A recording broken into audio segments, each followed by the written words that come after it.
कोल्हापूरच्या नामवंत डॉक्टरकडे मी होमिओपॅथी चालू केली. जवळजवळ 11 महिन्यात होमिओपॅथीचं औषध घेतलं. त्याचे पूर्ण रजिस्टर आपल्याकडे आहे की 11 महिने मी औषध खाल्लं होमिओपॅथीचं, तरी मला रिझल्ट आला नाही. मग शेवटी वैतागलो. मग शेवटचा पर्याय म्हणून मला एका माझ्या व्यक्तीने सांगितलं की असं अमृत ज्यूस आणि डायबो ज्यूस नवीन आले, तुम्ही चालू करून बघा. आता मी अमृत नोनीला जाणार होतो, पण नोनीला रिझल्ट तेवढे मला पाहायला मिळाले नाहीत. तसे अमृत ज्यूस आलं. म्हटलं हे तेच आहे का? मी कन्फ्यूज होतो. म्हणून मी विचार केला काय करावं. शेवटचा पर्याय म्हणून मी अमृत ज्यूस आणि डायबोजी चालू केलं.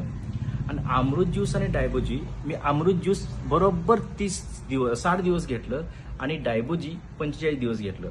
आणि माझी शुगर चेक केली. 190ची शुगर जी होती माझी, जी शुगर अगोदरची होती, ती शुगर 137 मिलीग्रॅम डेसिलिटरवर आली. हा मला आलेला अनुभव होता. त्याचबरोबर माझ्या आईचं वय 70 वर्ष आहे.